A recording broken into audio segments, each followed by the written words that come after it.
এটা পৃথিবীর সবচেয়ে আশ্চর্য ঘটনা। পৃথিবীর যত আশ্চর্য ঘটনা আছে তার একটা, বদর, উহুদ, খন্দক, হুনাইন, কোন যুদ্ধে মুহাম্মদ সাল্লাল্লাহু আলাইহি ওয়াসাল্লাম নিজের শক্তিতে জিততে পারেন, নিজের জনগণের শক্তিতে জয়লাভ করতে পারেন। হুনাইনের যুদ্ধের দিন আল্লাহর নবী কাফের মুশরিকদের চেয়ে শক্তিশালী। দুটো কারণে, এক, ওই দিন মুজাহিদ সাহাবীর সংখ্যা 12,000। আল্লাহর নবী তার জীবনে এত মানুষ তার পক্ষে দাঁড়িয়ে যুদ্ধ করছে এটা দেখেনি। কেন, বদরে দেখেছে মাত্র 300 জন, উহুদে দেখেছে মাত্র 700 জন, 300 জন আবার মুনাফিকি করে চলে গেছে।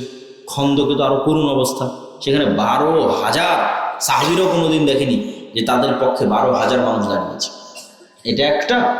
দুই, অল্প কয়েকদিন আগে তারা মক্কা বিজয় করে এসেছে, তো মক্কা বিজয় করার কারণে আত্মবিশ্বাস অনেক উপরে সাহাবীদের, যারা আমরা মক্কা বিজয় করেছি আর কি, সামনে আবার কে আছে। আবার উপস্থিত মুজাহিদের সংখ্যা 12,000, আর সামনে বিপরীত কাফের মুশরিকদের সংখ্যা 6-7,000। তো এখন আল্লাহর উপর ভরসার চেয়ে সাহাবীদের ভরসা চলে এসেছে নিজের শক্তির উপর, যেটা আমরা মনে করতেছি যে আমরা মনে দুর্বল, এই জন্য জিততে পারতেছি না। জি না, সমস্যা কোথায় সেটা বোঝেন। সাহাবীদের ভরসা চলে এসেছে নিজের শক্তির উপর। যুদ্ধের 5-10 মিনিটের মধ্যে সব যুদ্ধের মাঠ ছেড়ে দিয়ে পালাচ্ছে, সবাই যুদ্ধের মাঠ ছেড়ে দিয়ে আল্লাহর নবীর সামনে তার জীবদ্দশায় পালিয়ে যাচ্ছে। তাহলে শক্তি দিয়ে নবীর বিজয় হচ্ছে? শক্তি দিয়ে নবীর বিজয় হচ্ছে না। এমনকি ইতিহাসে একটা ঘটনা আছে, এটার কিছুটা সত্যতা এবং মিথ্যের কিছুটা ইয়েও আছে, কিন্তু কিছু দূর পর্যন্ত ঠিক আছে।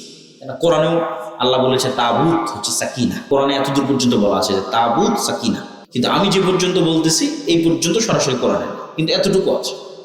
তাবুত হচ্ছে মুসা আলাইহিস সালাম যখন মারা গেলেন তখন মুসা আলাইহিস সালামের লাঠি, মুসা আলাইহিস সালামের পাথর, যে পাথরে ঝর্ণা তৈরি হয়েছিল, মুসা আলাইহিস সালামের কিছু জামা কাপড়, এগুলো সব ওরা একটা বাক্সের মতো জমা করে রেখেছে। এই বাক্সটার নাম দিয়েছে তাবুত। তো এই বানু ইসরায়েলের যেই যুদ্ধেই যেত ওই বাক্সটা ঘাড়ে করে নিয়ে যেত, বাক্সটা ঘাড়ে করে নিয়ে গিয়ে রাখতো সামনে, রেখে যুদ্ধ শুরু করতো, যুদ্ধে বিজয় হয়ে যেত। পরে ওই বিভিন্ন বড় বড় জাতি প্রজাতি তারা চিন্তা করে কি কারণে এরা জিততেছে, বলে তাবুতের কারণে। তখন তাবুত ওরা চুরি করে নিয়ে যায়। পরে দীর্ঘদিন যাবত এই তাবুত আর খুঁজে পাওয়া যায় না, আর নাই। তো ইহুদিদের ধারণা যে তাবুত আমাদের যে মসজিদে আকসা, এই যে মসজিদে আকসার যে ডোম অফ দ্য রক, সবুজ গম্বুজ, এই সবুজ গম্বুজের নিচে যে বিশাল পাথর, যেটা মনে করা হয় যে পৃথিবী শুরুর প্রথম পাথর, ওই পাথরের নিচে অথবা মসজিদে আকসার নিচে কোথাও এই তাবুত আছে। ঠিক সুলাইমান আলাইহিস সালাতু ওয়াস সালামের যে সিংহাসন বা আরো অন্যান্য যে জিনিসগুলো ছিল সেগুলো এই মসজিদে আকসার নিচে বা আশেপাশে কোথাও আছে। তো ইহুদিরা এতটা পাগল কেন, মসজিদে আকসা লাগবেই, মসজিদে আকসা নিতেই হবে, ওই শক্তিগুলোর সন্ধানে, অলৌকিক মুজিজার যে শক্তি যেগুলো এক সময় তাদের কাছে ছিল সেগুলোর সন্ধানে ওরা এতটা পাগল হয়ে আছে যে মসজিদে আকসায় যতদিন মুসলমানরা সালাত আদায় করছে কিন্তু এটাকে নেওয়া যাচ্ছে না, খোঁড়া যাচ্ছে না, অনুসন্ধান করা যাচ্ছে না, ওরা খুঁড়ে দেখতে চায়। তো আল্লাহ মুসা আলাইহিস সালামকে লাঠি দিলেন, লাঠি ছাড়লে সাপ হয়। আল্লাহ সুবহানাহু ওয়া তাআলা বললেন বগল থেকে হাত বের করো, হাত জল জল করে। জিহ্বায় তোতলামি ছিল, ভালো করে দিলেন, ভাইকে সাথে দিলেন, দিয়ে আল্লাহ বলছেন ওয়ালা তানিয়া ফি যিকরি, মুসা তোমাকে এগুলো সব দিলাম, এগুলো সব অ্যাক্টিভেট থাকবে যদি জিকির অব্যাহত থাকে, আর জিকির বাদ দিয়ে দিলে এগুলো কিন্তু সব ডিঅ্যাক্টিভেট হয়ে যাবে। এখন কল্পনা করেন, এটা ঘটেনি, আমি আপনাকে গুরুত্ব বোঝানোর জন্য কল্পনা করতে পারছি। কল্পনা করেন মুসা আলাইহিস সালাম 1 সপ্তাহ থেকে আর নামাজ পড়ে না, 1 সপ্তাহ থেকে আর জিকির করে না, 7 দিনের দিন এখন মুসা আলাইহিস সালাম লাঠি মারে আর সাপ হয় না, লাঠি দিয়ে সমুদ্রে বাড়ি মারে আর রাস্তা হয় না, লাঠি দিয়ে পাথরে আঘাত করে আর ঝর্ণা তৈরি হয়। এগুলো সব কি হয়ে গেছে? ডিঅ্যাক্টিভেট হয়ে গেছে। ফেসবুকের অ্যাকাউন্ট ডিঅ্যাক্টিভেট হয়ে যায় না, হোয়াটসঅ্যাপ ডিঅ্যাক্টিভেট হয়ে যায় না, তোমাদের টিকটকের অ্যাকাউন্ট ডিঅ্যাক্টিভেট হয়ে যায় না, তাহলে ডিঅ্যাক্টিভেট হয়ে গেছে, টেকনোলজি ডিঅ্যাক্টিভেট হয়ে গেছে। আল্লাহ বলছে ওয়ালা তানিয়া ফি যিকরি, জিকির করতে ভুলবা না, যা দিয়েছি তোমার কালব, এটা পৃথিবীর সবচেয়ে উন্নত প্রযুক্তির মেশিন। তোমার এই কালব যখন আল্লাহ সুবহানাহু ওয়া তাআলার সাথে জিকির এবং সালাতের মাধ্যমে কানেক্টেড, যতক্ষণ কানেক্টেড জিকির এবং সালাতের মাধ্যমে আল্লাহর সাথে, এখন লাঠি দিয়ে তুমি সমুদ্রে বাড়ি মারলে মহাসমুদ্র রাস্তা হয়ে যাবে। আল্লাহ, কেন লাঠি তখন অ্যাক্টিভেট আছে, ওই লাঠি দিয়ে এখন পাথরে আঘাত করো, ঝর্ণা তৈরি। যেমন আপনারা শাইখ আব্দুর রাজ্জাক বিন ইউসুফের বক্তব্য শুনেছেন যে জাহান্নামীদের শরীর অনেক বড় হয়, এক কাঁধ থেকে আর এক কাঁধের দূরত্ব এত, এক কানের লুতি থেকে কাঁধের দূরত্ব এত, ঠিক আছে, দাঁত এত বড়। এই যে বড় হচ্ছে শরীর, ইবনুল কাইয়িম বলছেন এটাও দুনিয়ার প্রভাব। দুনিয়াতে যার মনের চাহিদা শাহওয়াতুন নফস যত বড় ছিল, ওর ওই শাহওয়াতুন নফস অনুযায়ী ওর শরীর অত বড় হবে। তাহলে পরকালে যা যা ঘটবে তার প্রত্যেকটা কিসের প্রভাবে ঘটবে? দুনিয়ার প্রভাবে ঘটবে। এটা একটা আরেকটার সাথে কানেক্টেড। ওইটার গায়েবের সংবাদ এখানে আগে দেওয়া আছে, এবং প্রত্যেকটার একটা রূপ পরকালে কিয়ামতের মাঠে আপনি দেখতে পাবেন। যেমন আপনার যে ধন সম্পদের জাকাত দেননি, সেই ধন সম্পদ সাপের আকৃতিতে আপনার সামনে পেশ করা হবে। এটা একটা রূপ। আপনি যদি সূরা বাকারা এবং সূরা আলে ইমরান তেলাওয়াত করে থাকেন, তাহলে মেঘের ছায়া হিসেবে সূরা বাকারা এবং সূরা আলে ইমরান কিয়ামতের মাঠে উপস্থিত হবে। তাহলে দুনিয়ার প্রত্যেকটা আমলের একটা রূপ এবং একটা প্রভাব কিয়ামতের মাঠে দেখা যাবে। এগুলো গায়েবের সংবাদ দুনিয়া দিয়ে দেওয়া আছে। তাহলে আমি এমন একটা জগতের কথা বলছি যেটা গায়েব, যেটা অদৃশ্য, দেখা যায় না।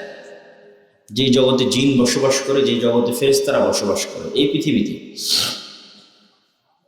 তো এই গায়েবে নির্ধারিত কিছু নিয়ম কানুন আছে, গায়েবে নির্ধারিত কিছু সিস্টেম আছে, গায়েবে নির্ধারিত কিছু লজিক আছে, গায়েবের কার্যকরণের চলাফেরার সব কিছুর ধরন ভিন্ন।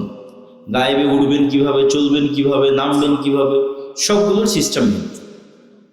তো গায়েবে নির্ধারিত ওই সিস্টেমের উপর ইয়াকিন রাখা, যতটুকু কোরআন এবং হাদিসে এসেছে ততটুকুর উপর।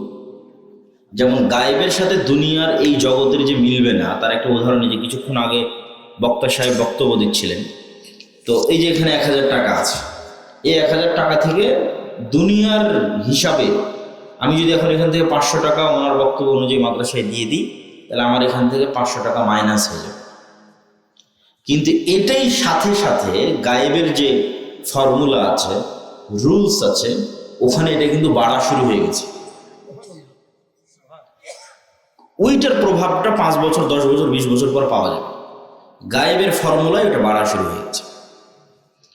ঠিক আমি এই 1000 টাকা একজনকে কর্জ দিলাম, ওই 1000 টাকা ফেরত নেওয়ার সময় 1100 টাকা সুদ হিসেবে নিলাম।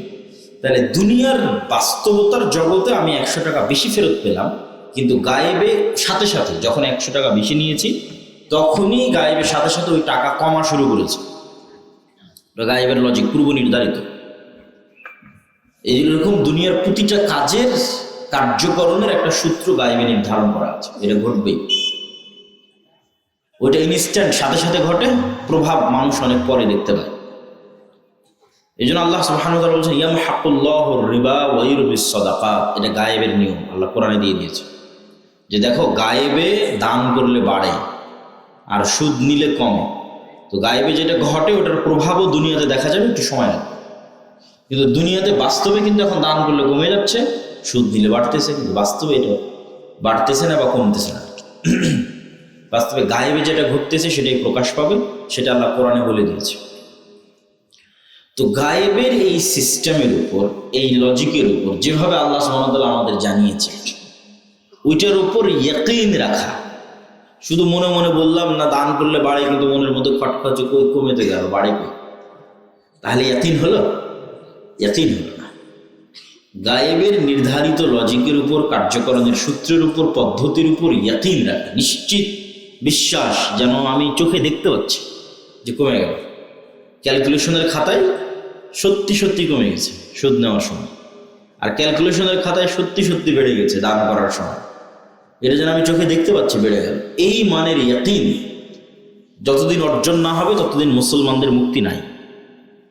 ইমান বিল গায়েবে ইয়াকিন ছাড়া মুক্তি নাই। আল্লাহ সুবহানাহু ওয়া তাআলা এই কোরআনের একদম শুরুতেই আল্লাযীনা ইউমিনুনা বিল গায়ব, যারা গায়েবে ঈমান রাখে, একদম শুরুতেই। ওয়াবিল আখিরাতি হুম ইউকিনুন, পরকালের উপর ইয়াকিন রাখে। পরকালও গায়েব, পরকালও গায়েব। সম্মানিত উপস্থিতি, তো গায়েবের উপর ইয়াকিন, এটা মুক্তির পথে যাত্রার একদম প্রথম স্টার্টিং, শুরু, গায়েবের উপর ইয়াকিন। তো এখানে আজকে ফেরেশতারা উপস্থিত হয়েছে, এটিকে আমরা চোখে দেখতে পাচ্ছি না? গায়েবের নিউজ কোরআন এবং হাদিসে দেওয়া আছে, গায়েবের সংবাদ কোরআন এবং হাদিসে দেওয়া আছে, এটা গায়েবে ঘটে। রাসূল সাল্লাল্লাহু আলাইহি ওয়াসাল্লাম বলছে একদল ফেরেশতা পৃথিবীতে ঘুরতেই থাকে, যে দেখি কোথায় মানুষ আল্লাহর নাম উচ্চারণ করতেছে, আল্লাহ রাসূলের নাম উচ্চারণ করতেছে। ঘুরতে ঘুরতে দেখে যেখানে মানুষ আল্লাহ আল্লাহ রাসূলের কথা বলতেছে, ওখানে ওরা বসে যায়, এবং উঠতে উঠতে উঠতে উঠতে উঠতে উঠতে একদম নিচের আসমান পর্যন্ত ঠেকে যায়। ফেরেশতাদের মাজমা জমতে জমতে জমতে নিচের আসমান পর্যন্ত ঠেকে যায়। আল্লাহ সুবহানাহু ওয়া তাআলা যদিও জানেন এখানে কি ঘটতেছে, তারপর আল্লাহ ফেরেশতাদের জিজ্ঞেস করেন কি অবস্থা। তখন ফেরেশতারা উত্তর বলে, আল্লাহ আপনার একদল বান্দা একত্রিত হয়ে ইউমাজ্জিদুনাক ইয়াহমাদুনাক, আপনার একদল বান্দা একত্রিত হয়ে আপনার প্রশংসা করতেছে, আপনার নাম উচ্চারণ করতেছে, আপনার বিষয়ে জানতেছে, কথা বলতেছে। তখন আল্লাহ সুবহানাহু ওয়া তাআলা বলেন, উশহিদুকুম আন্নী গাফারতু লাকুম, তোমরা সাক্ষী থাকো আমি আমার এই বান্দাদের ক্ষমা করে দিলাম। ফেরেশতারা বলতেছে, আল্লাহ আপনি যে এখানে উপস্থিত সবাইকে ক্ষমা করে দিলেন, তো ওই যে প্যান্ডেল আল্লাহ সাউন্ড বক্স আলা এরা তো কোরআন হাদিসের বক্তব্য শুনতে আসেনি, এরা তো টাকা ইনকাম করবে, চুক্তি আছে, এই জন্য প্যান্ডেল আর সাউন্ড বক্স ঠিক করতে এসেছে। বোঝেনি মনে হয় আমার কথা? অনেক ক্যামেরাম্যানও হয়তো এসেছে মনিটাইজেশন অন করে কিছু টাকা ইনকাম করবে ইউটিউবে। তো এরকম আরও বিভিন্ন উদ্দেশ্য নিয়ে এখানে মানুষ কি হয়েছে, একত্রিত হয়েছে। কেউ যদি মধ্যখানে বাদাম বিক্রি করে তো বাদাম বিক্রি করতে আসছে। তো এদের কি জন্য ক্ষমা হবে? ফেরেশতাদের অভিযোগ আল্লাহর কাছে। তা আল্লাহ সুবহানাহু ওয়া তাআলা বলছে, এটা বোঝার জন্য একটা উদাহরণ বুঝেন। বিয়ে বাড়িতে আপনি আপনাদের এমপিকে দাওয়াত দিয়েছেন, ঠাকুরগাঁয়ের ভবিষ্যৎ অথবা মনোনয়ন প্রার্থী এমপি বা এমপি হয়ে গেছে, মন্ত্রী হয়ে গেছে। তো এমপি মন্ত্রীকে আপনার বিয়ে বাড়িতে দাওয়াত দিয়েছেন, এমপির সাথে আরও 5-10 জন এসেছে। তো এমপির সম্মানে কিন্তু এই 5-10 জনকে আপনি আটকাবেন না, যে এমপির সাথে সাথে যারা আসছে তারাও ঢুকে যায়। কিন্তু আবার যদি সাধারণ কোনো পাবলিক হয় আপনি কিন্তু ধরবেন কার দাওয়াত আছে কার নাই। তো আপনাদের সম্মান আল্লাহর কাছে এত বেশি যে আপনাদের সম্মানে এমপি মন্ত্রী মিনিস্টারের চেয়ে বেশি সম্মান। আপনাদের সম্মানে এখানে এখন কে সাউন্ড বক্স লাগাতে এসেছে আর কে প্যান্ডেল লাগাতে এসেছে সেটা আল্লাহ দেখবে না। এই জনসমাবেশের সম্মানে সবারই ক্ষমা। আল্লাহ আল্লাহর কথা স্মরণ করার জন্য একত্রিত হওয়া তো অনেক ফজিলতের বিষয়। এই যে বর্ণনা দিয়েছে এটা গায়েবে ঘটতেছে, গায়েবের জগতে রানিং ঘটতেছে, ফেরেশতাদের এখানে উপস্থিতি এবং এই ঘটনাগুলো চলমান। তো এই গায়েবের অসংখ্য বিবরণ আছে, কোরআন এবং হাদিস পরিপূর্ণ। এগুলোর উপর ইয়াকিন রাখা, ইয়াকিন নিশ্চিত বিশ্বাস। যেমন পরকালের উপর ইয়াকিন কি, আমরা সবাই মনে করি যে আমি হয়তো মারা যাব, যেহেতু বলা আছে কোরআন হাদিসে সবাই মারা যাবে, বাস্তবে মারা যায়। কিন্তু মারা যাব মনে করে সাথে সাথেই মনে করি যে আমি হয়তো আর 5 বছর পর মারা যাব, আর হয়তো 2 বছর বাঁচবো, আর হয়তো 10 বছর বাঁচবো। সবাই আশায় বসে থাকে। এটা ইয়াকিন হলো না। ইয়াকিন মানে সংঘটিত হয়ে গেছে, অতীত। আব্দুল্লাহ বিন আব্দুর রাজ্জাক আসবে না, আব্দুল্লাহ বিন আব্দুর রাজ্জাক এসে গেছে, উপস্থিত। তাহলে আমি মারা যাব এইটা দিয়ে সিদ্ধান্ত সঠিক হবে না। আমি মারা গেছি এই চিন্তা করতে পারলে এবার সিদ্ধান্ত সঠিক হবে। মানে দুনিয়ার যে কোনো সিদ্ধান্ত যখন আপনি গ্রহণ করবেন তখন যদি আপনার কল্পনায় থাকে যে আমি এই পৃথিবীতে নাই, মরে গেছি, এবার তাহলে ওই যে আল্লাহ যেটা চাচ্ছে যে অবিল আখিরাতে হুম ইউকিনুন, পরকালের উপর তাদের ইয়াকিন, ওটা অর্জন হয়ে গেছে। যদি আপনি কল্পনা করতে পারেন যে আমি এখন পৃথিবীতে নাই, মারা গেছি। আমার এই ঢাকা থেকে আপনাদের ঠাকুরগাঁও আসা এবং এখান থেকে আবার রাজশাহী ফিরে যাও, তো এই যতটুকু সময়ের জন্য ঠাকুরগাঁয়ে আমি এখানে অপেক্ষা করছি, অথবা যতটুকু সময়ের জন্য আপনারা এই প্রোগ্রামে অপেক্ষা করতেছেন, মানুষের এই পুরো 60 বছরের জীবন অতটুকু। বুঝতে পারেন না? সফরে দীর্ঘ সফরে 60 বছর। ঠিক আপনি এখানে এসেছেন আবার বাড়িতে চলে গেলেন, এখানে আধা ঘন্টা আছেন না, আমি এখানে 1-2 ঘন্টা আছি। এটা আমাদের সফরের মধ্যে একটা যাত্রা বিরতি। এখনো মেন্টাল প্রিপারেশনে আছে, এখান থেকে উঠবো, উঠে আমরা রাজশাহীর উদ্দেশ্যে রওনা দেবো। তাহলে যে রাজশাহী থেকে বের হয়ে ঠাকুরগাঁয়ে এসে আবার যে রাজশাহী চলে গেলাম, এই ঠাকুরগাঁয়ের মধ্যে যতটুকু সময় অপেক্ষা করলাম এতটুকু হচ্ছে দুনিয়ার 60 বছরের জীবন। কেন এই যাত্রাটা তো অনেক দীর্ঘ। কোথায় হাজার হাজার বছর আগে রুহের জগতে সফর শুরু হয়েছে, রুহের জগতে এটা হয়ে বারজাকি জগতে কিয়ামত হয়ে জান্নাত এবং জাহান্নাম, ওখানে গিয়ে স্থির হয়। এটা লম্বা সফর নয়। এই লম্বা সফরে এতটুকু সময়, 60 বছর এবং 70-80 বছরের জীবনটা এখানে আপনার কাটানো আধা ঘন্টার মতো। এই জন্য এটাকে যখন আপনি অতীত কল্পনা করতে পারবেন এবং জান্নাত জাহান্নাম বারজাকি জীবন এবং কবর সম্পর্কে আল্লাহ গায়েবের এই জগৎগুলো সম্পর্কে যা যা নিউজ দিয়ে রেখেছে ওগুলোর উপরে যখন ইয়াকিন রাখতে পারবেন, ওই পরকালের যতগুলো সংবাদ দেওয়া আছে প্রত্যেকটা কিন্তু দুনিয়ার সাথে কানেক্টেড। যেমন আপনারা শেখ আব্দুর রাজ্জাক মিনিসবের বক্তব্য শুনেছেন যে জাহান্নামীদের শরীর অনেক বড় হয়, এক কাঁধ থেকে আর এক কাঁধের দূরত্ব এত, এক কানের লুতি থেকে কাঁধের দূরত্ব এত, ঠিক আছে, দাঁত এত বড়। এই যে বড় হচ্ছে শরীর, ইবনুল কাইয়িম বলছেন এটাও দুনিয়ার প্রভাব।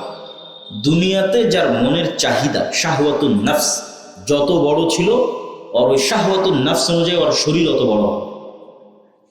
তাহলে পরকালে যা যা ঘটবে তার প্রত্যেকটা কিসের প্রভাবে ঘটবে?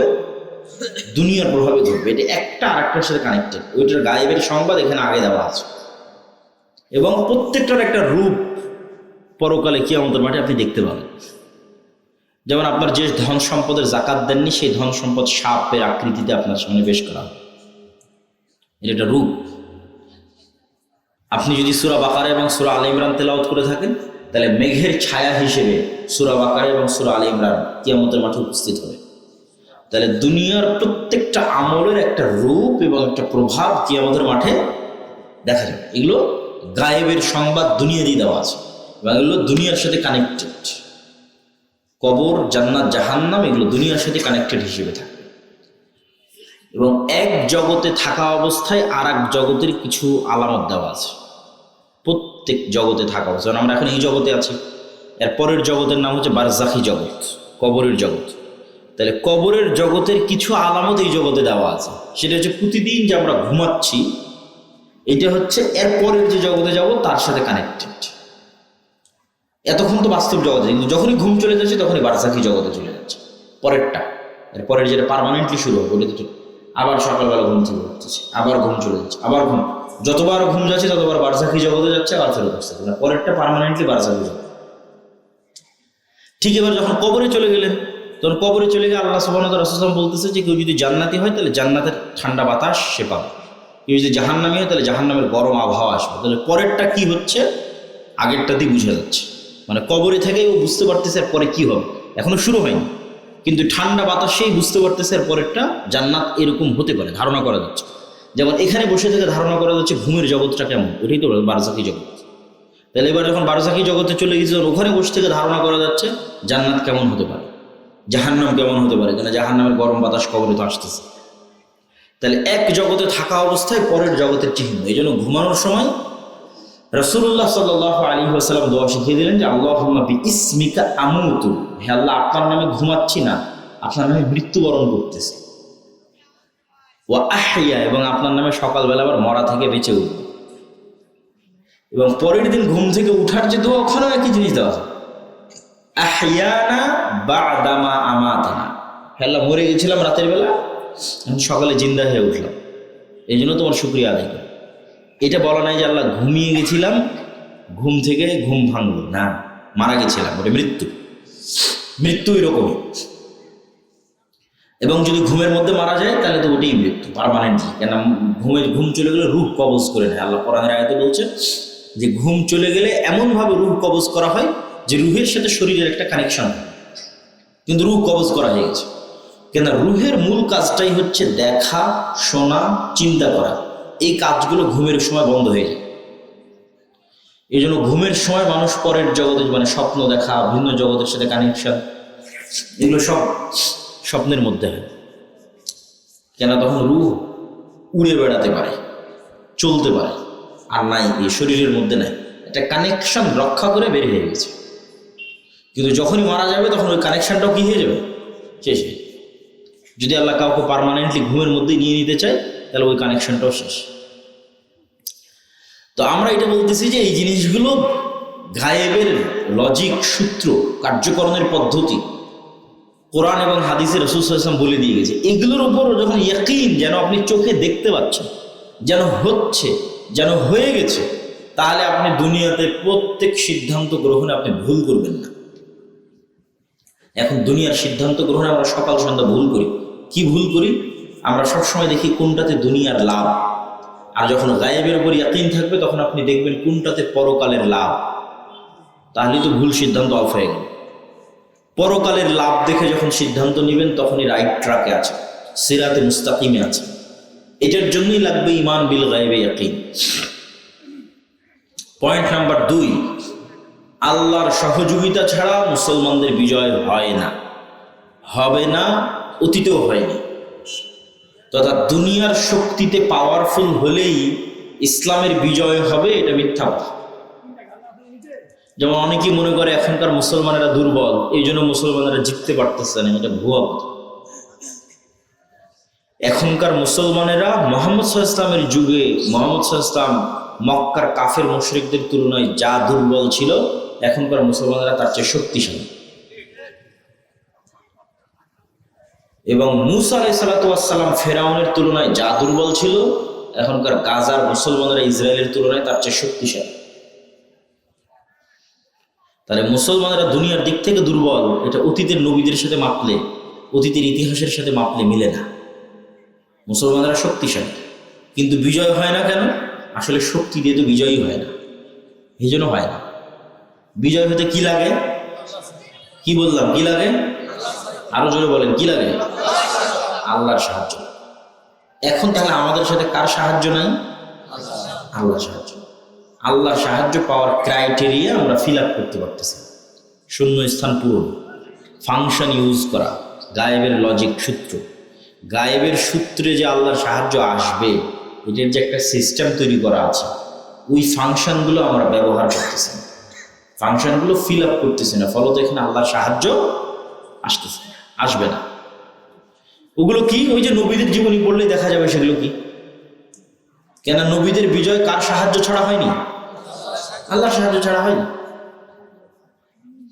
বদর, উহুদ, খন্দক, হুনাইন, কোন যুদ্ধে মুহাম্মদ সাল্লাল্লাহু আলাইহি ওয়াসাল্লাম নিজের শক্তিতে জিততে পারেন, নিজের জনগণের শক্তিতে জয়লাভ করতে পারেন।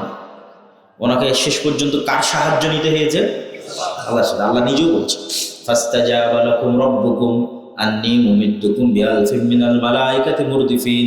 তোমরা বিপদে পড়ে আল্লাহর কাছে সাহায্য চেয়েছিলে, আমি আল্লাহ মুহাম্মদ সাল্লাল্লাহু আলাইহি ওয়াসাল্লাম এবং সাহাবীদের উদ্দেশ্য করে বলছি, আমি আল্লাহ তোমাদের সাহায্যের উত্তরে আসমান থেকে হাজার হাজার ফেরেশতা অবতীর্ণ করেছি। আল্লাহু আকবার। একদম এই ভাষাতেই আছে যে তোমরা বিপদে পড়ে আমার সাহায্য চেয়েছো। তাহলে নিজের নিজের শক্তিতে হচ্ছে না, হচ্ছে না, হচ্ছে না। মুহাম্মদ সাল্লাল্লাহু আলাইহি ওয়াসাল্লামের নিজের জনগণের শক্তিতে হচ্ছে না, তো বিপদে পড়ে কার সাহায্য চেয়েছে? আল্লাহর সাহায্য। আল্লাহ বলছে, আমি তোমাদের সাহায্যের উত্তরে আসমান থেকে কি নামিয়ে দিয়েছি? হাজারে হাজার ফেরেশতা। তো বদরের যুদ্ধের দিন একজন সাহাবী বলছে যে, মা রাআইতুহুমা ক্বাবলু ওয়ালা বা'দ। দুইজন ব্যক্তি ধবধবে সাদা পোশাক পরে বীর বিক্রমে যুদ্ধ করতেছে, যাদেরকে মদিনায় আমি আগে কোনোদিন দেখিনি, পরে কোনোদিন দেখিনি। এতটুকু মদিনা, এখনো এত ছোট্ট, সবাইকে চেনা যায়, 500-600 মানুষ। তো রাসূল সাল্লাল্লাহু আলাইহি ওয়াসাল্লামকে যখন বললো, আল্লাহর নবী বললো, এরা স্বয়ং জিবরাইল আর মিকাইল যুদ্ধ করছে। আসমান থেকে স্বয়ং কে নেমে এসেছে? জিবরাইল আর মিকাইল নেমে এসেছে। জিবরাইল আর মিকাইল দুইজন যুদ্ধ করতেছে বীর বিক্রমে, যাদের কথা বর্ণনা করতেছে তারা। আর এক সাহাবী এক মুশরিকের পিছনে ধাওয়া করতেছে, ওকে ধরবে তাই। তো দেখে যে ওর উপর আক্রমণ করার আগেই ও উল্টে পড়ে গেছে, উল্টে পড়ে আর ক্ষত স্থান থেকে রক্ত বের হচ্ছে। তো সাহাবী আশ্চর্য, আমি মারলাম না, কে মারলো, কেমনে পড়ল, আহত হলো কিভাবে? রাসূল সাল্লাল্লাহু আলাইহি ওয়াসাল্লামকে এসে যখন ঘটনা বললো, আল্লাহর নবী বলল, যালিকা মিন মাদাদিস সামাই সালিসা। এটা যে তৃতীয় আসমান থেকে আসা ফেরেশতার আক্রমণ। তাহলে যুদ্ধের মাঠে সাক্ষাৎ কারা যুদ্ধ করতেছে? ফেরেশতারা যুদ্ধ করতেছে। আনাস রাদিয়াল্লাহু তাআলা আনহু বলছে, খন্দকের যুদ্ধের দিন আল্লাহর নবী যুদ্ধ শেষ করে দিয়ে আবার বললেন যে, জিবরাইল আদেশ দিয়েছে 3টে ইহুদি গোত্রের দিকে অভিযান চালাতে, বানু কুরাইজা, বানু কায়নুকা, বানু নাজির। তো আনাস রাদিয়াল্লাহু তাআলা বলছে, আমরা সব সাহাবী মিলে যখন ইহুদি গোত্রের দিকে যাচ্ছি, তখন আমাদের সামনে ধুলায় অন্ধকার। কেন ধুলায় অন্ধকার? মোটর সাইকেলের শোডাউন হলে, এখন তো সামনে ইলেকশন, নেতারা যখন মোটর সাইকেলের শোডাউন দিবে, গ্রামের মাটির রাস্তা হলে আর এমনি রাস্তা তো ধুলা উঠে ভরে যাবে। তো বলছে, আমাদের সামনে দিয়ে জিবরাইলের ঘোড় সওয়ার বাহিনী গেছে। তো জিবরাইলের ঘোড় সওয়ার বাহিনীর পায়ের আঘাতে ধুলায় অন্ধকার হয়ে আছে। বলেন আল্লাহ। তাহলে কি পরিমাণ বাস্তব চোখে দেখতেছে সাহাবীরা, আল্লাহর রাসূলকে আল্লাহ সহযোগিতা করতেছে ফেরেশতা দিয়ে, তার একদম চোখে দেখা বাস্তব নমুনা, কাল্পনিক কোন নমুনা। এটাই গায়েব, এটাই গায়েবের উপর ইয়াকিন। তাহলে ওই সাহাবীদের বিশ্বাস যে ফেরেশতা আছে, ফেরেশতা যুদ্ধ করতে পারে, ফেরেশতা আল্লাহর অনুমতিতে মানুষকে সহযোগিতা করতে পারে, ওই সাহাবীর বিশ্বাস আর আমার বিশ্বাস এক হবে? হবে না। ওই কাছাকাছি ওই রকম বিশ্বাস যেদিন অর্জন করতে পারবেন, ওই দিন মুক্তির রাস্তা শুরু। হানজালা রাদিয়াল্লাহু তাআলা উহুদের যুদ্ধে মারা গেছেন, আল্লাহ তাকে শহীদ হিসেবে কবুল করুক, আল্লাহুম্মা। তো ওনার ক্ষেত্রে রাসূল সাল্লাল্লাহু আলাইহি ওয়াসাল্লাম বলতেছে, সাহাবীরা বলতেছে তাকে গোসল দিতে হবে, কেননা তারপর ফরজ গোসল ছিল। তো আল্লাহ নবী বলতেছে যে ইন্না সাহিবাকুম তুগাসসিলুহুল মালায়েকা, তোমাদের বন্ধু হানজালাকে ইতিমধ্যেই ফেরেশতারা গোসল দিয়ে ফেলেছে। তাহলে গোসল দেওয়া দুনিয়ার কাজ, বাস্তব জগতের কাজ, এটা ইতিমধ্যে ফেরেশতারা কি করে ফেলেছে? সম্পূর্ণ করে ফেলেছে। তো আবার সাহাবীদেরকে আল্লাহ নবী শোনাচ্ছে। তো এরকম ফেরেশতা রাসূল সাল্লাল্লাহু আলাইহি ওয়াসাল্লামের জীবদ্দশায় ফেরেশতাদের সাথে সাহাবী এবং আল্লাহ নবীর কানেক্টিভিটি, ইন্টারাকশন, অসংখ্য বর্ণনা, আমি বহু বক্তব্য পূর্ণ আলোচনা করেছি। পূর্ণ না পেলেও আল্লাহর পথে যাত্রা বইটা আজকে যদি 2-1 কপি থাকে আমাদের স্টেজে অথবা গাড়িতে, তাহলে ওই বইয়ের মধ্যে এই যা আলোচনা আজকে করবো তার সব আলোচনা আছে। তাহলে আমরা 2 নম্বর পয়েন্টে আছি, আল্লাহর সাহায্য ছাড়া নবীদেরও বিজয় হয়নি। আমি আপনি কে? নবীরাই আল্লাহর সাহায্য ছাড়া জিততে পারেনি। হুনাইনের যুদ্ধের দিন আল্লাহর নবী কাফের মুশরিকদের চেয়ে শক্তিশালী, 2টা কারণে। এক, ওই দিন মুজাহিদ সাহাবীর সংখ্যা 12,000। আল্লাহর নবী তার জীবনে এত মানুষ তার পক্ষে দাঁড়িয়ে যুদ্ধ করছে এটা দেখেনি। কেন? বদরে দেখেছে মাত্র 300 জন, উহুদে দেখেছে মাত্র 700 জন, 300 জন আবার মুনাফিকি করে চলে গেছে। খন্দকে তো আরো করুণ অবস্থা, সেখানে 12,000 সাহাবীরাও কোনোদিন দেখেনি যে তাদের পক্ষে 12,000 মানুষ দাঁড়িয়েছে। এটা একটা। 2, অল্প কয়েকদিন আগে তারা মক্কা বিজয় করে এসেছে। তো মক্কা বিজয় করার কারণে আত্মবিশ্বাস অনেক উপরে সাহাবীদের, যারা আমরা মক্কা বিজয় করেছি আর কি, সামনে আবার কে আছে। আবার উপস্থিত মুজাহিদের সংখ্যা 12,000, আর সামনে বিপরীত কাফের মুশরিকদের সংখ্যা 6-7,000। তো এখন আল্লাহর উপর ভরসার চেয়ে সাহাবীদের ভরসা চলে এসেছে নিজের শক্তির উপর, যেটা আমরা মনে করতেছি যে আমরা মনে দুর্বল, এই জন্য জিততে পারতেছি না। জি না, সমস্যা কোথায় সেটা বুঝেন। যে সাহাবীদের ভরসা চলে এসেছে নিজের শক্তির উপর। যুদ্ধের 5-10 মিনিটের মধ্যে সব যুদ্ধের মাঠ ছেড়ে দিয়ে পালাচ্ছে, সবাই যুদ্ধের মাঠ ছেড়ে দিয়ে আল্লাহর নবীর সামনে তার জীবদ্দশায় পালিয়ে যাচ্ছে। তাহলে শক্তি দিয়ে নবীর বিজয় হচ্ছে? শক্তি দিয়ে নবীর বিজয় হচ্ছে না। নবীর বিজয় হতে লাগতেছে আল্লাহর সাহায্য। আল্লাহর সাহায্য কিভাবে আসবে, এটা এখন গুরুত্বপূর্ণ পয়েন্ট। আমরা আল্লাহর সাহায্য পাচ্ছি না দেখেই কিন্তু বিজয় হচ্ছে না, আমাদের ঈমান বিল গায়বে ইয়াকিন নাই দেখেই বিজয় হচ্ছে না। আল্লাহর সাহায্য কিভাবে পাওয়া যায়? বদরের যুদ্ধের দিন রাসূলুল্লাহ সাল্লাল্লাহু আলাইহি ওয়াসাল্লাম বদরের যুদ্ধের আগের রাত এবং বদরের যুদ্ধের দিন, এই 2 সময় রাসূল সাল্লাল্লাহু আলাইহি ওয়াসাল্লামের যে দীর্ঘ ইবাদত, এই দীর্ঘ ইবাদতের বর্ণনা হাদিসে বিস্তারিত এসেছে যে রাসূলুল্লাহ সাল্লাল্লাহু আলাইহি ওয়াসাল্লাম বদরের যুদ্ধের আগের রাতে লম্বা সালাত আদায় করছেন। বদরের যুদ্ধের দিন তাবুতে খিমায় হাত উঠিয়ে দোয়া করতে করতে করতে করতে তার গায়ের চাদর পর্যন্ত পড়ে গেছে। তো আল্লাহর নবীর লম্বা সালাত এবং লম্বা দোয়া দেখে আবু বকর রাদিয়াল্লাহু তাআলা ক্লান্ত হয়ে গেছে, যে কাফাকা মুনাশাদাতাকা রাব্বাক, আরে আপনি তো নবী, নবীর আবার এত সালাত আদায় করা লাগে সাহায্য নেওয়ার জন্য? তা আল্লাহ এমনি সাহায্য করে। নবীর আবার এত দোয়া করা লাগে আল্লাহর সাহায্য নেওয়ার জন্য? আল্লাহ তো এমনি সাহায্য করে। কিন্তু ঘটনা হচ্ছে যে মুহাম্মদ সাল্লাল্লাহু আলাইহি ওয়াসাল্লাম আবু বকরের চেয়ে ভালো জানেন, আমার এবং আপনার চেয়ে ভালো জানেন, এক, আল্লাহর সাহায্য ছাড়া উনি বদরের দিন জিততে পারবে না।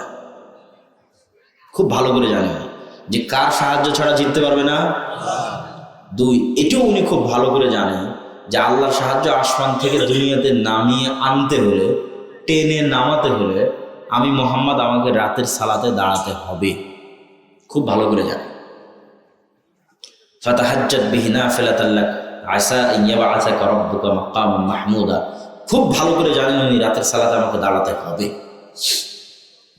তাহলে আমাদের জন্য শিক্ষা কি? পৃথিবীর সর্বশ্রেষ্ঠ নবী আল্লাহর সাহায্য পাওয়ার জন্য রাতের সালাতে তাকে দাঁড়াতে হচ্ছে, লম্বা রাতের সালাত।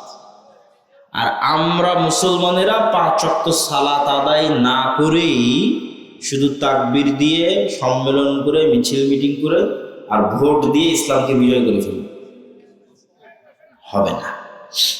কেন? এগুলোতে কার সাহায্য নাই? আল্লাহর সাহায্য।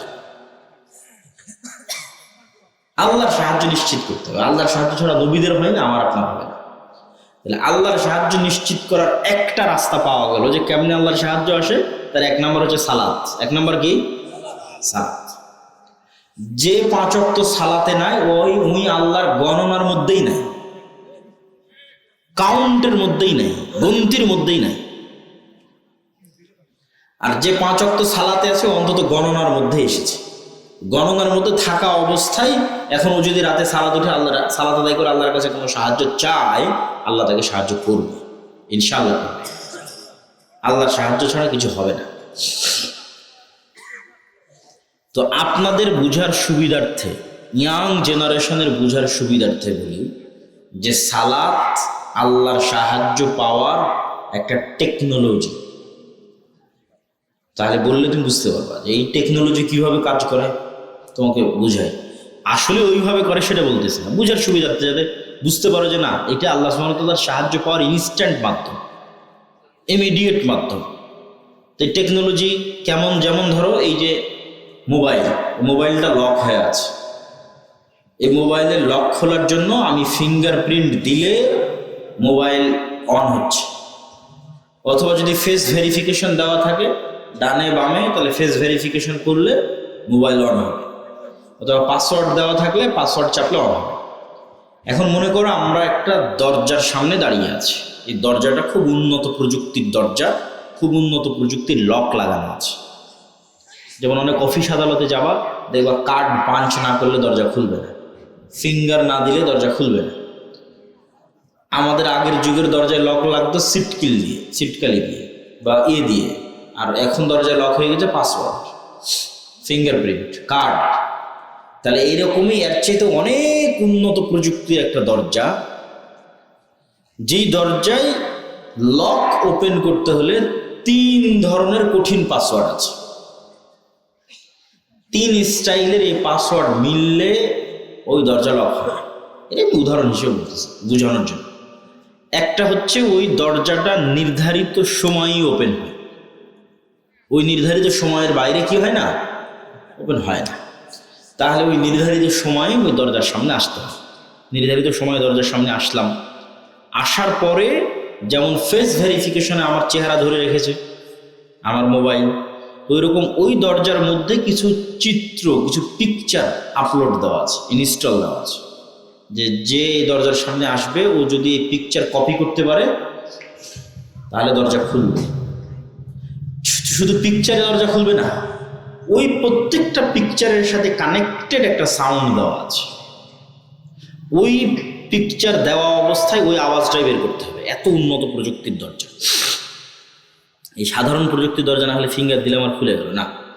তাহলে পিকচারে যেমন এইভাবে দাঁড়ালাম, এই যে একটা ছবি ওখানে এখন আপলোড দেওয়া আছে, এই ছবির সাথে সাথে একটা সাউন্ডও ওর সাথে মিলতে হবে।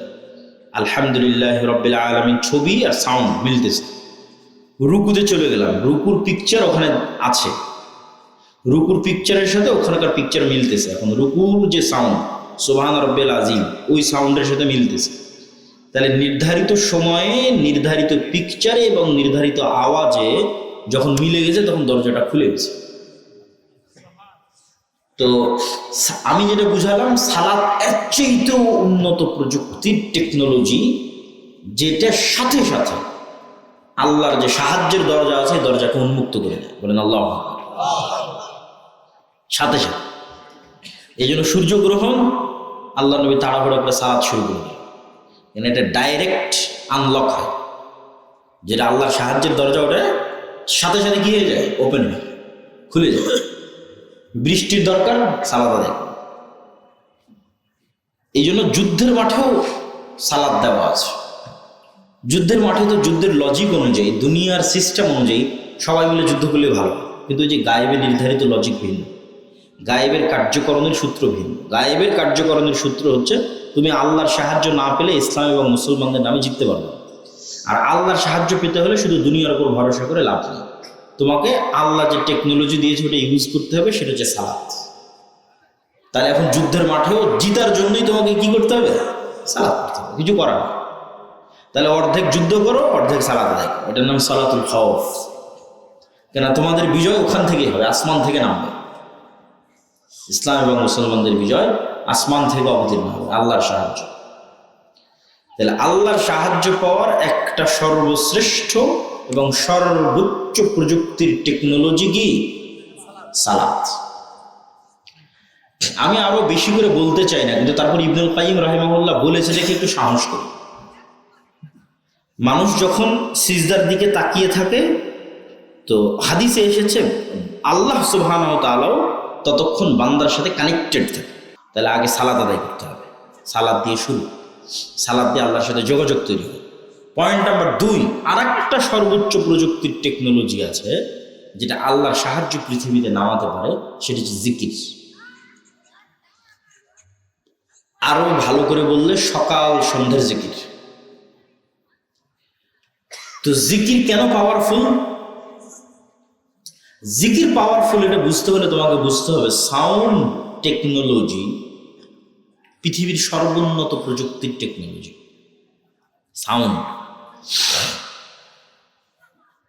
আজকের বিশ্বের mobile, internet, phone call, camera, TV সব দাঁড়িয়ে আছে যে টেকনোলজির উপর। ওই টেকনোলজির নাম হচ্ছে আলোর তরঙ্গের মধ্যে দিয়ে ডাটা ট্রান্সফার করা, লাইটের ওয়েভের মধ্যে দিয়ে ডাটা ট্রান্সফার করা। আমি কথা বলতেছি আলোর তরঙ্গের মধ্যে দিয়ে, আমার কথাটা মোবাইলের সাহায্যে, নেটওয়ার্কের সাহায্যে এখন আমেরিকাতে গিয়ে বাজতেছে। এই যে আলোর তরঙ্গ আমরা ইউজ করতেছি মানুষেরা, এটা আগে থেকেই ছিল, আমরা জানতাম না, এখন আমরা জানতে পেরেছি যে ওটা ব্যবহার করতেছি। এইটার উপর আমাদের পুরো সভ্যতাটা, এখনকার সভ্যতাটা দাঁড়িয়ে আছে। ইন্টারনেট দাঁড়িয়ে আছে, মোবাইল, ক্যামেরা, টিভি সব দাঁড়িয়ে আছে এটার উপর, যে আলোর তরঙ্গ ব্যবহার করে ডাটা ট্রান্সফার। তো আমরা এর চাইতেও উন্নত প্রযুক্তির একটা টেকনোলজির কথা বলতেছি, যেটা আওয়াজের উপর দাঁড়িয়ে আছে। এই টেকনোলজির জ্ঞান পৃথিবীর কোনো বিজ্ঞানীর কাছে নেই। এই টেকনোলজির কিছু জ্ঞান, সামান্য কিছু জ্ঞান সুলাইমান আলাইহিস সালাতু ওয়াস সালামকে আল্লাহ দিয়েছিলেন। রানী বিলকিসের যে সিংহাসন চোখের পলকে উপস্থিত করা হলো সুলাইমান আলাইহিস সালাতু ওয়াস সালামের দরবারে, এটা জিনদের শক্তিতেও সম্ভব না। এটা ছিল, অনেক চিন্তা ভাবনা করলে দেখা যাবে এটা আসলে ছিল সাউন্ড টেকনোলজি। পিরামিড যে এত উপরে তৈরি হয়েছে, এত উঁচুতে, এখনকার প্রযুক্তিতে অত উঁচুতে পাথর নিয়ে যাওয়া সম্ভব। তো অনেক বিজ্ঞানী গবেষণা করে বের করার চেষ্টা করে, সেটা ছিল সাউন্ড টেকনোলজি, আওয়াজ নির্ভর একটা টেকনোলজি। ওই টেকনোলজির জ্ঞান বিজ্ঞানীদের কাছে নেই। হালকা কিছু জ্ঞান আল্লাহ সুলাইমান আলাইহিস সালাম এবং তার কওম, তার উম্মতকে কিছু দেওয়া ছিল। সেটা কি? সেটা হচ্ছে শব্দ দিয়ে সব হয়, শব্দ দিয়ে সব করে ফেলা সম্ভব। কেন শব্দ দিয়ে সব করে ফেলা সম্ভব? আল্লাহ সুবহানাহু ওয়া তাআলা নিজে আসমান এবং জমিন তৈরি করেছে কুন ফায়াকুন দিয়ে। আল্লাহ যা তৈরি করতে যাবে কুন ফায়াকুন, হও হয়ে যাবে। আল্লাহ নিজে এই আসমান, জমিন এবং পৃথিবী ধ্বংস করবে, তার যে সিস্টেম তৈরি করেছে, ওই সিস্টেমটা শব্দের উপর নির্ভরশীল। সেটা হচ্ছে ইসরাফিল বাঁশিতে ফুঁ দিবে, একটা আওয়াজ তৈরি হবে, আওয়াজে সব ধ্বংস হবে। তাহলে আওয়াজ কত পাওয়ারফুল! আওয়াজে সারা পৃথিবী ধ্বংস হবে, আওয়াজ দিয়ে সারা পৃথিবী ধ্বংস হবে। সূর্য ভেঙে যাবে, আসমান ফেটে যাবে। আবার সব মানুষ যখন মরে গেছে, কেউ পৃথিবীতে জীবিত নাই, জিবরাইল, মিকাইল, মালাকুল মউত সব মরে শেষ। আল্লাহর আরশ বহনকারী ফেরেশতারা মরে শেষ। এখন আল্লাহ কিয়ামত কায়েম করবে। কিয়ামত কায়েমের জন্য ইসরাফিলের আরেকটা বাঁশির আওয়াজ হবে, যেই বাঁশির আওয়াজে সব ফেরেশতা, সব মানুষ আবার নতুন করে জীবিত হবে। তাহলে আওয়াজের কত শক্তি! আওয়াজের শক্তি কত, যে সব মানুষ জীবিত হয়ে যাবে আওয়াজ, আর সব মানুষ মরে গেল আওয়াজ, পৃথিবী ধ্বংস হয়ে গেল আওয়াজ। এটা আপনি আরো ভালো বুঝবেন, গায়েবের আরেকটা নিউজ আল্লাহ দিয়ে রেখেছে। এটা গায়েবে সংঘটিত হচ্ছে, আমরা জানি না, বুঝতে পারি না, কিন্তু হচ্ছে। আল্লাহ সুবহানাহু ওয়া তাআলা বলছেন ইউসাব্বিহু লিল্লাহি মা ফিস সামাওয়াতি ওয়া মা ফিল আরজ, যে এই আসমান, জমিন এবং তার মধ্যে যা কিছু আছে, জীব জন্তু জড়বস্তু জড় পদার্থ কীট পতঙ্গ পঙ্গপাল ধূলিকণা বালিকণা সব 24 ঘন্টা আল্লাহর তাসবিহ পাঠ করতেছে। আল্লাহু আকবার, বলেন আল্লাহু আকবার। 24 ঘন্টা আপনার গায়ের যে জামা আছে এটার থেকে আওয়াজ বের হচ্ছে, আমার এই গায়ের জামা থেকে কি বের হচ্ছে? আওয়াজ বের হচ্ছে। এই মাইক থেকে আওয়াজ বের হচ্ছে, এই কাঠের চেয়ার থেকে আওয়াজ বের হচ্ছে, এই মোবাইল থেকে আওয়াজ বের হচ্ছে, এই যে পোস্টার এখান থেকে আওয়াজ বের হচ্ছে, এই যে টাকা এখান থেকে আওয়াজ বের হচ্ছে। এরা সবাই 24 ঘন্টা কি পাঠ করতেছে? তাসবিহ। এটা কিন্তু গায়েবের নিউজ, গায়েবে কিন্তু এটা হচ্ছে।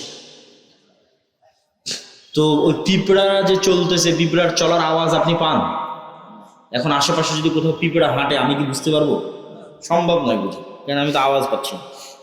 কিন্তু পিঁপড়া চলার কিন্তু আওয়াজ হয়, পিঁপড়া চলার একটা কি হয়? এটা আবার অন্য প্রাণী বুঝতে পারে, যেমন হাতি বা এদের মতো যারা সূক্ষ্ম আওয়াজ ধরতে পারে ওরা বুঝতে পারে। তাহলে পিঁপড়ার আওয়াজ যেমন আমি বুঝি না, এরকম এখানে 24 ঘন্টা আওয়াজ তৈরি হচ্ছে, আল্লাহর তাসবিহ পাঠ হচ্ছে, এটা কিন্তু আমি বুঝতে পারতেছি, কিন্তু হচ্ছে। শুধু এতটুকুই না, এরা সব আওয়াজ বুঝে। এরা সবাই কি বুঝে? আওয়াজ বুঝে। যেমন আমি যদি এখন বলি সুবহান আল্লাহ, তাহলে টিস্যু পেপারটাই সুবহান আল্লাহটা বুঝে। এটাই সত্য, এটা গায়েবের নিউজ। এই জন্য প্রথম পয়েন্ট দিয়েছি গায়েবের উপর ইয়াকিন, মানে এটা গায়েবে ঘটতেছে, এটার উপর ইয়াকিন না তৈরি হবেন তো বিজয়ী হবে। এটার উপর ইয়াকিন রাখতে হবে যে আমি যে বললাম সুবহান আল্লাহ, যেহেতু আল্লাহ বলেছে তাহলে এটা এই সুবহান আল্লাহ বুঝে। দলিল, রাসূল সাল্লাল্লাহু আলাইহি ওয়াসাল্লাম বলতেছে মুয়াজ্জিন যখন আজান দেয়, এই মুয়াজ্জিনের আজান যতদূর পর্যন্ত যায় অতদূর পর্যন্ত প্রত্যেকটা ধূলিকণা বালিকণা জীব জন্তু জড় পদার্থ কীট পতঙ্গ পঙ্গপাল সব মুয়াজ্জিনের আওয়াজ ধরে রেখেছে, কিয়ামতের মাঠে সাক্ষী দিবে। আল্লাহু আকবার, মুয়াজ্জিনের আওয়াজ বুঝেছে, সাক্ষী দিবে। তাহলে আমি আল্লাহু আকবার বলতেছি, বুঝতেছি। তাহলে এই জন্য সাউন্ডের উপরেই তো তাহলে সারা পৃথিবী দাঁড়িয়ে আছে, আওয়াজের উপরেই সারা পৃথিবী দাঁড়িয়ে আছে। তাহলে আওয়াজ সবচেয়ে পাওয়ারফুল। এই জন্য মূসা আলাইহিস সালাতু ওয়াস সালামের লাঠির চেয়েও, এবং ঈসা আলাইহিস সালাতু ওয়াস সালাম যে মৃতকে জীবিত করত, মানুষের অন্ধ ভালো করে দিত, তারপরে মাথায় টাক পড়ে থাকলে ভালো করে দিত, এইগুলোর চাইতেও বেশি পাওয়ারফুল মুজিজা হচ্ছে এটা। কেন? এটা সরাসরি আল্লাহর নিজের আওয়াজ। বলেন আল্লাহু আকবার। কোরআন কার শব্দ, কার বাক্য? আল্লাহর শব্দ, আল্লাহর বাক্য।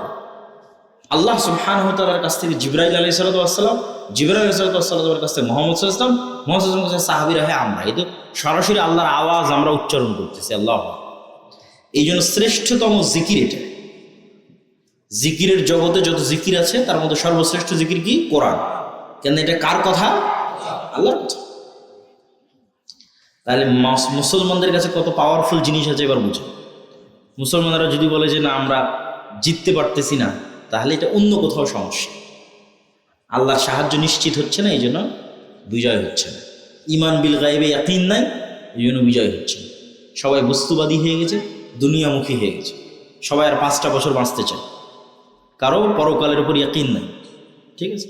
এবং কেউ এই অদৃশ্য জগতের জিনিসগুলোকে ইউজ করতেছে না। নামাজই পড়ে না, জিকিরি করে না, তো আল্লাহকে কি সাহায্য করবে? তো গণনার মধ্যেই নাই আল্লাহ। ভাগাড়ে পড়ে গেলেও আল্লাহ দেখবে না যে কে ভাগাড়ে পড়ে মারা গেল, দেখবেন না, কেন? গন্তির মধ্যেই নাই। তাহলে এই জিনিসগুলো আপনি যতক্ষণ কাজে না লাগাবেন, সবচেয়ে পাওয়ারফুল জিনিসগুলো মুসলমানদের কাছে আছে। এবং আমার ধারণা, আমি জানি না, আল্লাহু আ'লাম, আল্লাহ ভালো জানেন, কিন্তু আমার মন বলে যে মানুষ যেমন আজ থেকে 50-100 বছর আগে এই মোবাইলের মাধ্যমে যোগাযোগ করা যাবে এটা জানতো না, তো আজ থেকে 500-1000 বছর পর যেটার কথা রাসূল সাল্লাল্লাহু আলাইহি ওয়াসাল্লাম বলেছে যে মুসলমানদের তাকবীর ধ্বনিতে শহর বিজয় হয়ে যাবে।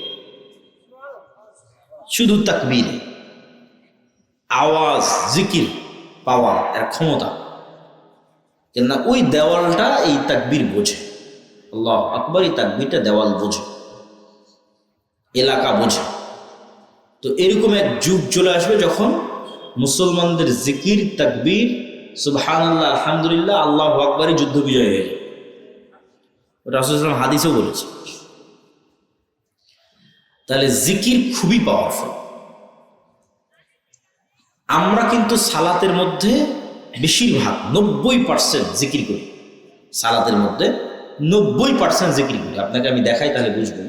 যে সালাতের মতো একটা ইবাদত জিকির দিয়ে সাজানো আছে। মুয়াজ্জিন যখন আজান দিচ্ছে, ওই আজান পুরোটাই জিকির। আল্লাহু আকবার, এটা জিকির। লা ইলাহা ইল্লাল্লাহ, এটা জিকির। এগুলো কিন্তু দোয়া নয় যে আল্লাহর কাছে আমি কিছু চাচ্ছি, আল্লাহ তুমি আমাকে এটা দাও, সেটা নয়। কিন্তু শুধু আল্লাহর বড়ত্ব বর্ণনা করে। আল্লাহু আকবার জিকির, লা ইলাহা ইল্লাল্লাহ জিকির। তাহলে আজান দিয়ে শুরু হলো, একামাত জিকির। সালাত শুরু করলাম, আল্লাহু আকবার, এটাও জিকির। সালাতের শুরুতে সূরা ফাতিহা পড়লাম, এটা শ্রেষ্ঠতম জিকির। কেন? কোরআন, আল্লাহর সাউন্ড, আল্লাহর আওয়াজ। আর একটা ভিন্ন কোনো সূরা পড়লাম, সেটাও জিকির। আল্লাহু আকবার বলে রুকুতে চলে গেলাম, জিকির। রুকু থেকে সুবহান রাব্বিয়াল আযীম, এটা তাসবিহ, জিকির। এখানেও কিন্তু কোনো চাওয়া নাই যে আল্লাহ আপনি আমাকে এটা দেন, এটা দিয়েন না, এগুলো নাই। ওখান থেকে উঠলাম, রব্বানা লাকাল হামদ। কে প্রশংসা করবে? আল্লাহ তার প্রশংসা শুনবে, প্রশংসা জিকির, রব্বানা লাকাল হামদ। সিজদায় চলে গেলাম, আল্লাহু আকবার, সুবহান রাব্বিয়াল আ'লা, এটাও তাসবিহ, জিকির। দোয়া শুরু হয় একদম সালাম ফেরানোর পূর্বে গিয়ে দোয়া শুরু। তার আগ পর্যন্ত পুরো সালাতের প্রত্যেকটা স্টেপে জিকির দেওয়া আছে। জিকির খুবই পাওয়ারফুল। এখন জিকিরের পাওয়ার বোঝানোর জন্য দুটো ঘটনা বলে এই পয়েন্টের আলোচনা শেষ করব, পরের 2 পয়েন্টে চলে যাব। বিসমিল্লাহ। মুসা আলাইহিস সালাম, ফেরাউন ডুবে যাবে, মুসা আলাইহিস সালাম জিতবে। এটা পৃথিবীর সবচেয়ে আশ্চর্য ঘটনা। পৃথিবীর যত আশ্চর্য ঘটনা আছে তার একটা। তো আল্লাহ মুসা আলাইহিস সালামকে লাঠি দিলেন, লাঠি ছাড়লে সাপ হয়। আল্লাহ সুবহানাহু ওয়া তাআলা বললেন, বগল থেকে হাত বের করো, হাত জলজল করো। জিহ্বায় তোতলামি ছিল, ভালো করে দিলেন। ভাইকে সাথে দিলেন, দিয়ে আল্লাহ বলছেন, ওয়ালা তানিয়া ফি যিকরি, মুসা তোমাকে এগুলো সব দিলাম, এগুলো সব অ্যাক্টিভেট থাকবে যদি জিকির অব্যাহত থাকে। আর জিকির বাদ দিয়ে দিলে এগুলো কিন্তু সব ডিঅ্যাক্টিভেট হয়ে যাবে। এখন কল্পনা করেন, এটা ঘটেনি, আমি আপনাকে গুরুত্ব বোঝানোর জন্য কল্পনা করতে হচ্ছে। কল্পনা করেন মুসা আলাইহিস সালাম 1 সপ্তাহ থেকে আর নামাজ পড়ে না, 1 সপ্তাহ থেকে আর জিকির করে না। 7 দিনের দিন এখন মুসা আলাইহিস সালাম লাঠি মারে আর সাপ হয় না, লাঠি দিয়ে সমুদ্রে বাড়ি মারে আর রাস্তা হয় না, লাঠি দিয়ে পাথরে আঘাত করে আর ঝর্ণা তৈরি হয় না। এখানে এগুলো সব কি হয়ে গেছে? ডিঅ্যাক্টিভেট হয়ে গেছে। ফেসবুকের অ্যাকাউন্ট ডিঅ্যাক্টিভেট হয়ে যায় না, হোয়াটসঅ্যাপ ডিঅ্যাক্টিভেট হয়ে যায় না, তোমাদের টিকটকের অ্যাকাউন্ট ডিঅ্যাক্টিভেট হয়ে যায় না, তাহলে ডিঅ্যাক্টিভেট হয়ে গেছে, টেকনোলজি ডিঅ্যাক্টিভেট হয়ে গেছে। আল্লাহ বলছে, ওয়ালা তানিয়া ফি যিকরি, জিকির করতে ভুলবা না, যা দিয়েছি তোমার কালব, এটা পৃথিবীর সবচেয়ে উন্নত প্রযুক্তির মেশিন। তোমার এই কালব যখন আল্লাহ সুবহানাহু ওয়া তাআলার সাথে জিকির এবং সালাতের মাধ্যমে কানেক্টেড, যতক্ষণ কানেক্টেড জিকির এবং সালাতের মাধ্যমে আল্লাহর সাথে, এখন লাঠি দিয়ে তুমি সমুদ্রে বাড়ি মারলে মহাসমুদ্র রাস্তা হয়ে যাবে। আল্লাহ, কেন? লাঠি তখন অ্যাক্টিভেট আছে। ওই লাঠি দিয়ে এখন পাথরে আঘাত করো, ঝর্ণা তৈরি, সবগুলো কাজ করতেছে, কার্যকর। কেননা মুসা আলাইহিস সালাম জিকিরের মাধ্যমে কানেক্টেড আছে রব্বুল আলামিনের সাথে, সালাতের মাধ্যমে কানেক্টেড আছে রব্বুল আলামিনের সাথে। সম্মানিত অবস্থা, তাহলে এটা হলো জিকিরের পাওয়ার। যে মুসা আলাইহিস সালামকে বলা হচ্ছে সব কিন্তু অচল হয়ে যাবে কি না থাকলে? জিকির না থাকলে। আর জিকিরের মাধ্যমে আমার সাথে কানেক্টেড আছো, আমি তোমার সাথে আছি, সব কাজ করবো, ফাংশন সব অ্যাক্টিভেট, চলবে, কোনো সমস্যা নেই। এমনকি ইতিহাসে একটা ঘটনা আছে, এটার কিছুটা সত্যতা এবং মিথ্যের কিছুটা ইয়েও আছে, কিন্তু কিছু দূর পর্যন্ত ঠিক আছে। কেন? কোরআনেও আল্লাহ বলেছে তাবুত হচ্ছে সাকিনা, কোরআনে এতদূর পর্যন্ত বলা আছে যে তাবুত সাকিনা, কিন্তু আমি যে পর্যন্ত বলতেছি এই পর্যন্ত সরাসরি কোরআনে, কিন্তু এতটুকু আছে। তাবুত হচ্ছে মুসা আলাইহিস সালাম যখন মারা গেলেন, তখন মুসা আলাইহিস সালামের লাঠি, মুসা আলাইহিস সালামের পাথর, যে পাথরে ঝর্ণা তৈরি হয়েছিল, মুসা আলাইহিস সালামের কিছু জামা কাপড়, এগুলো সব ওরা একটা বাক্সের মতো জমা করে রেখেছে। এই বাক্সটার নাম দিয়েছে তাবুত। তো এই বানু ইসরায়েলের যেই যুদ্ধেই যেত, ওই বাক্সটা ঘাড়ে করে নিয়ে যেত, বাক্সটা ঘাড়ে করে নিয়ে গিয়ে রাখতো সামনে, রেখে যুদ্ধ শুরু করতো, যুদ্ধে বিজয় হয়ে যেত। পরে ওই বিভিন্ন বড় বড় জাতি প্রজাতি তারা চিন্তা করে কি কারণে এরা জিততেছে, বলে তাবুতের কারণে। তখন তাবুত ওরা চুরি করে নিয়ে যায়। পরে দীর্ঘদিন যাবত এই তাবুত আর খুঁজে পাওয়া যায় না, আর নাই। তো ইহুদিদের ধারণা যে তাবুত আমাদের যে মসজিদে আকসা, এই যে মসজিদে আকসার যে ডোম অফ দ্য রক, সবুজ গম্বুজ, এই সবুজ গম্বুজের নিচে যে বিশাল পাথর, যেটা মনে করা হয় যে পৃথিবী শুরুর প্রথম পাথর, ওই পাথরের নিচে অথবা মসজিদে আকসার নিচে কোথাও এই তাবুত আছে। ঠিক সুলাইমান আলাইহিস সালাতু ওয়াস সালামের যে সিংহাসন বা আরো অন্যান্য যে জিনিসগুলো ছিল সেগুলো এই মসজিদে আকসার নিচে বা আশেপাশে কোথাও আছে। তো তো ইহুদিরা এতটা পাগল কেন? মসজিদে আকসা লাগবেই, মসজিদে আকসা নিতেই হবে। ওই শক্তিগুলোর সন্ধানে, অলৌকিক মুজিজার যে শক্তি যেগুলো এক সময় তাদের কাছে ছিল, সেগুলোর সন্ধানে ওরা এতটা পাগল হয়ে আছে যে মসজিদে আকসায় যতদিন মুসলমানরা সালাত আদায় করছে কিন্তু এটাকে নেওয়া যাচ্ছে না, খোঁড়া যাচ্ছে না, অনুসন্ধান করা যাচ্ছে না, ওরা খুঁড়ে দেখতে চায়। তো যাক, আমরা অন্যদিকে চলে গেলাম, জিকিরের পাওয়ার। জাকারিয়া আলাইহিস সালাতু ওয়াস সালাম, তো ওরা ওইদিকে পাওয়ার খুঁজে বেড়াচ্ছে সেই ইহুদিরা, আর সবচেয়ে বড় পাওয়ার আল্লাহ কাদের কাছে দিয়ে রেখেছে? মুসলমানদের কাছে দিয়ে রেখেছে। সরাসরি কার আওয়াজ? আল্লাহ সুবহানাহু ওয়া তাআলা। এই কোরআন যদি মুসলমানরা পড়ে, বুঝে, শিখে, পৃথিবীর কোনো শক্তি নেই মুসলমানদের পরাজিত করতে পারে, কোনো শক্তি। তো জাকারিয়া আলাইহিস সালাতু ওয়াস সালাম বলতেছে তার সন্তান দরকার। আল্লাহ বললেন সন্তান হবে। জাকারিয়া আলাইহিস সালামের নিজেরই বিশ্বাস না সন্তান। আল্লাহকে বললেন আল্লাহ চিহ্ন দাও। আল্লাহ বললেন চিহ্ন হচ্ছে সকাল সন্ধ্যার জিকির করবা। বলেন আল্লাহু আকবার। এবার দুইটা পয়েন্ট বাকি আছে বক্তব্যের। দুনিয়ার ফাংশন, এগুলো সবগুলো গায়েবের ফাংশন। ঈমান বিল গায়বি ইয়াকিন, আল্লাহর সাহায্য ছাড়া বিজয় হয় না, আল্লাহর সাহায্য পেতে চাইলে কি করতে হলে, সব গায়েবের ফাংশন, দুনিয়ার ফাংশন। দুনিয়াতেও আল্লাহ কিছু নিয়ম কানুনের উপর পৃথিবীকে প্রতিষ্ঠিত করে রেখেছে। যেমন দুনিয়াতে আগুন মানুষকে জ্বালিয়ে দেয়, তো আগুনের মধ্যে জ্বালানোর শক্তি কে দিয়েছে? আল্লাহ দিয়েছে। ছুরি কাটার শক্তি কে দিয়েছে? ছুরিতে আল্লাহ দিয়েছে। এখন ছুরিকে যদি আল্লাহর নবীর চাচা হামজার গলাতেও ধরা হয়, কাটবে। হামজা মরে গেছে, তীরের আঘাত খেয়েছে, মরে গেছে। কত সাহাবী আল্লাহর নবীর জীবদ্দশায় শহীদ হয়ে গেছে। ছুরি তো আর গিয়ে বললো না, তরবারিতে গিয়ে বললো না এটা তো হামজার গলা, আমি আর কাটবো না, এটা আল্লাহ নবীর অমুক সাহাবীর শরীর, আমি আর ঢুকবো না। হ্যাঁ, আল্লাহ যেই নিয়মের উপর পৃথিবী তৈরি করে রেখেছে, এই নিয়ম যে ইউজ করবে তার জন্যই কাজ করবে। মোবাইল যারা তৈরি করেছে, একটা অপশনে চাপ দিলে ফ্ল্যাশ লাইট জ্বলতেছে। মুসলমানও যদি চাপ দেয় জ্বলবে, হিন্দুও যদি চাপ দেয় জ্বলবে। ওই রকম ফাংশন পৃথিবীকে আল্লাহ কিছু ফাংশনের উপর ডেভেলপ করেছে। পৃথিবীর দুইটা ফাংশন হচ্ছে নেতা হওয়ার ফাংশন, এতে কোনো সমস্যা নেই। মেয়ের বাবা রাজি থাকলেই হলো, কিন্তু মেয়ের বাবা যদি রাজি না থাকে তাহলে বিয়ে হওয়ার আর কোনো রাস্তা দুনিয়াতে নাই। তাহলে এখন কি? এখন হচ্ছে অনুরোধ, মানুষকে দিয়ে বুঝানো, মেয়ের বাবাকে বুঝানো। সেক্ষেত্রে আমরা এতটুকু বলতে পারি যে বিবাহের ক্ষেত্রে অমুককেই বিয়ে করতে হবে এরকম চিন্তা চেতনা করাও ঠিক নয়, অমুককেই আমাকে পেতে হবে এরকম চিন্তা চেতনাও ঠিক নয়। আবার মেয়ের বাবারা যদি এরকম মনে করে না অমুকের সাথে বিয়েই দিব না, এটাও ঠিক নয়। আসলে আল্লাহর কাছে চাওয়া উচিত যে আল্লাহ তুমি আমার বিয়েকে সহজ করো এবং যেখানে কল্যাণ আছে সেখানে আমার বিবাহের ব্যবস্থা করে দাও। কেন কল্যাণ কোথায় আছে তুমি জানো। তুমি যেটা মনে করতেছো কল্যাণ, ওটা অকল্যাণ হয়ে যাবে। আবার যেটা মনে করছো অকল্যাণ, সেটা কল্যাণ হয়ে যাবে। এই জন্য সাহায্য চাইতে হবে কার কাছে? আল্লাহ সুবহানাহু ওয়া তাআলার কাছে। কেন বিয়ে জিনিসটা শুধু আবেগের বিষয় নয়, বিয়ে অনেক বড় একটা বিষয়। এর সাথে সন্তান সন্ততির ভাগ্য জড়িত আছে, মৃত্যু পর্যন্ত সংসার চালানোর বিষয় আছে, অনেক কিছু আছে। তো মেয়েকে চিনবা কিভাবে যে মেয়ে ভালো কিনা? মেয়ে ভালো কিনা এটা জানার উপায় হচ্ছে মেয়ের খালা, মেয়ের মা, মেয়ের ফুফু, মেয়ের নানি, তাদের পরিবার পরিজন কেমন, তাদের সংসার কেমন যাচ্ছে। তাদের পরিবার পরিজন এবং তাদের সংসার যদি ভালো যায়, তাতে মেয়ে স্কুল কলেজে পড়লেও সমস্যা আশা করা যায় ভালো হয়। আর মেয়ের পরিবারে যদি সমস্যা থাকে, এখন মেয়ে মহিলা মাদ্রাসায় পড়ে খুব ভালো পর্দা করে, তাহলে ওটা ধোঁকা হতে পারে, ধোঁকায় পড়ে যেতে পারে। এই জন্য শুধু বাহ্যিক দেখে সিদ্ধান্ত নেওয়া যাবে না, পরিবার দেখতে হবে, আল্লাহর কাছে সাহায্য চাইতে হবে।